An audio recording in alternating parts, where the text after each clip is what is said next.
Hey everyone, One Spittin' here with Game 3 of the Buckeye Battles tournament. So this time I'm facing a Wood Elf army that is really interesting. I've heard of these kind of armies, I've never seen one before. You should know my list. His list, starting on my far right, he's got an Eagle, 2 units of Glade Guard. All the Glade Guard have a musician, and they have 12 Wood Elves in them, except one of them I think only has 11. But for the most part, that's what it is. So 2 units of Glade Guard. There's a piece of terrain there at the top middle. That's actually his woods that he placed. He's got another unit of Glade Guard there. I believe that's one with only 11, and it has a noble battle standard bearer who's naked. I mean, nothing at all. Behind him, at the very top of this picture, is a Treeman Ancient who is also naked.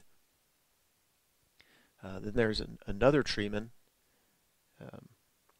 another unit of Glade Guard. This one has a Spellweaver level 3 who is otherwise naked. Then Glade Guard, Eagle, Glade Guard, Glade Guard.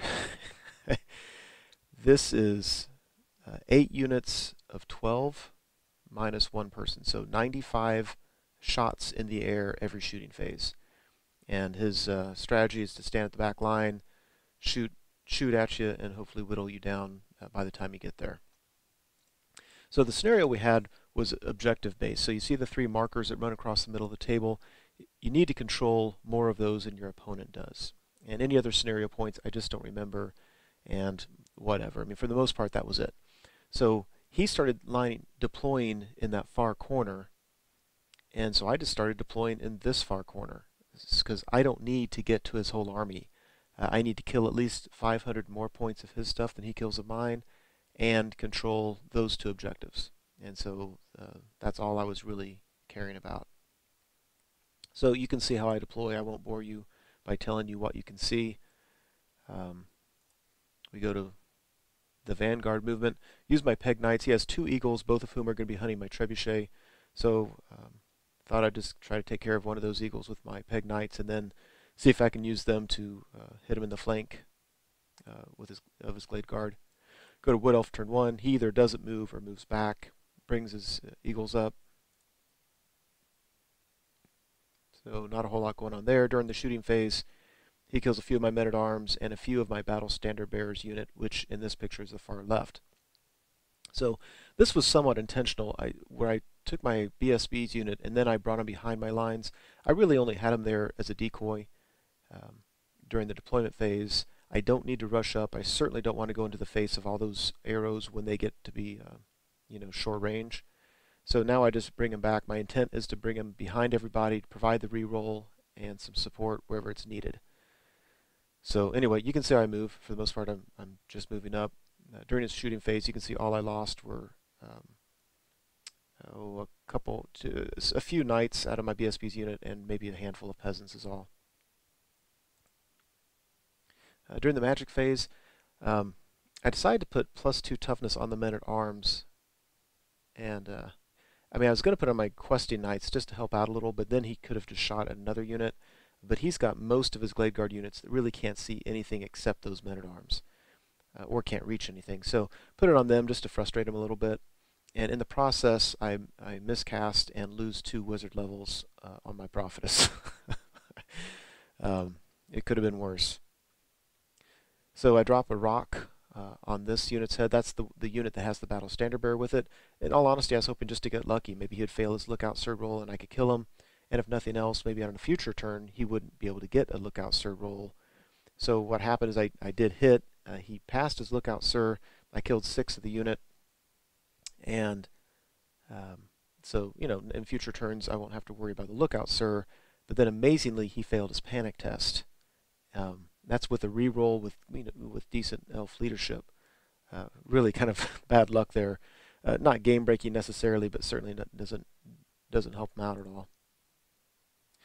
So we go to Wood Elf turn 2. His archers don't really move. His Eagle there on the bottom left comes up to attempt to charge on my Trebuchet next turn. You can see he brought his Treeman Ancient. That's it's hard to tell the woods from the 2 Treemans, but the foremost is the Treeman Ancient, and then the one behind it is the Treeman. So he brings them up. And I think after he did that, he realized that my lord has the heroic killing blow, and that may have been a mistake. But what you going to do? So we go to my turn. Yeah, what's there to say? You can see how I moved everything up. Peg Knights charge the eagle on the upper right. My general's unit with the Knights Errant get the charge into his Treatment Ancient. I'm very happy about that. The other two units both failed charge against the Glade Guard, which I think I needed pretty decent rolling to get there, so I didn't consider that horribly bad luck, although I would have preferred to have gotten in there, of course. And over here, what I decided to do, I think his eagle has a chance of reaching my trebuchet next turn, so I wanted to make sure the trebuchet is going to lose combat, and if I lose and I fail my break test, I automatically lose the trebuchet. So if I get my knights within 6 inches of it, and they just are, they give him leadership 8 rerollable. So the eagle comes in, he's going to kill, odds are 2, maybe 1. He'd be real lucky to kill 3. He's going to stick, and then on my turn, I can charge into the eagle and kill it. And so I don't mind losing wounds in my trebuchet as long as I have at least one guy left when all is said and done. And it still allows the BSB to give a reroll to the men-at-arms. So I hadn't considered doing that, but it seemed like a good idea at the time. By the end of the combat, his Treatment Ancient, who is his general, I believe, is dead, and now I am in with the other Treatment. So at this point, yeah, I think he realizes that was a big mistake, and although the game's not over by any means, it certainly doesn't help his cause. The Peg Knights make short work of the eagle, and we go to Wood Elf turn 3. So the eagle does make it into my trebuchet. Otherwise, now he realizes that I don't need to come to him and weather all that fire. I'm going to keep my knights away from all that stuff. I don't need it. I just need 500 points, and I just got 325 points by killing his general. With the eagle, I'm at 400 points. I am really close to getting all the points I need, and I control 2 objectives. So he can shoot at me all he wants. It's going to be tough for him to kill enough units to make all that up. And in combat, I think it's going to be tough for him as well. So, I hate that my pictures are so small. He really had a very beautifully painted army. This, I think, if it was bigger and you could see more detail, you'd see how pretty it is. But that's what the battle line looks like. He shot at my Questing Knights, killed several. I failed my panic test. And he kills, once the toughness 2 was off these men-at-arms, they've got a 5-up armor and a 6-up ward because of the Icon of Quinellus, and that just isn't saving him. But you know what? If he's shooting at 5-point peasants, that's what their job is, so I can't really complain there. Now, after combat, I'm in the middle of woods right there. We just removed it because it was too much of a hassle. I killed his treeman, overran into his general's unit, and again, because my charge into the treeman was an overrun, he's not going to get to countercharge me because the next turn is mine. The models I'm missing are simply failed dangerous terrain tests. And at the end of this combat, he only kills one of my guys, and now I'm set up for a flank charge. On his next turn, if I don't kill him out, I think he gets to fight first. He could kill 2 of my guys there, and then if I kill him, he won't be able to stomp the 3rd guy. So I think I've got the trebuchet saved. So we go Bretonnia turn 3. I make the charge at the bottom. If you look at the top, well, let's look closer. So the Peg Knights and the Knights of the Realm both fail charge. The Knights of the Realm was a little bit frustrating. I'm getting close enough. That's a pretty bad roll to miss that. And now I've got to weather a bunch of strength 4 shots. The Questing Knights rally. We're into combat here, of course. That happened on the last turn. After combat, I'm down to 1 guy left. The eagle killed 2. I killed the eagle. It couldn't stomp my last guy. So the trebuchet is still alive and well. It could still blow itself up, of course, but at least I get to throw a rock in the process. So after combat, that's kind of how the board looks. But to get closer, when I killed his Battle Standard Bearers unit, I just reformed. It caused panic tests all around. The Glade Guard unit to my right passed its test. The one to the left is no longer there. It failed its test, fled through another unit, and they failed their test. So leadership 8 without a reroll doesn't seem to be enough. I felt that was a little bit or maybe more than a little bit unlucky for my opponent to have both units run away. At this point, I think he's looking at it that the game is going to be very tough for him to salvage. He moves his Glade Guard up as fast as he can. It was tough. You put him behind the river, making it tough for me to reach him, but it makes it tough for him to get out because he couldn't march through the river or anything.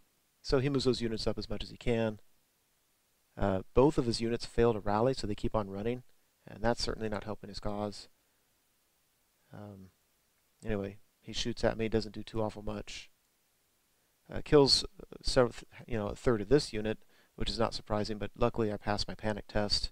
And those kind of things used to bother me more, losing a third of my unit, but more and more I realize, there are some situations where I don't need the whole unit. I think I can get a charge into his Glade Guard and be just fine as it is. Weathering the stand and shoot is a little bit concerning. So to go Bretonnia in turn 4, I do charge. If you look at the very top, I charge that Glade Guard unit and make it. Peg Knights fail their charge, of course. If you look on the left, my general's unit makes its charge. So that's just a close-up. Close-up there. And we didn't even get to combat. At that point, he just conceded. I easily have 2 objectives. He's not going to get them back from me. I easily have more than 500 points, and it would be virtually impossible for him to gain back all those points. And if anything, I actually don't like that my general's unit is in the thick of his guys, because even if I win in combat and overrun, he's going to reform, units and start shooting at me, and could actually get points from my general if I got unlucky. So, my preference would be just to back off and get the heck away from him. But regardless, he conceded at that point. Major victory. I think I got all the scenario points again. So after game 3, I have 3 victories. Not all scenario points, but most scenario points as well. So at the end of day 1, I'm looking good. I'm not really that confident. I think I've had a lot of good luck and a lot of opponent mistakes, especially in the first 2 games. But you can't complain about 3 victories in a 5-game tournament. So there we go. I hope you enjoyed it.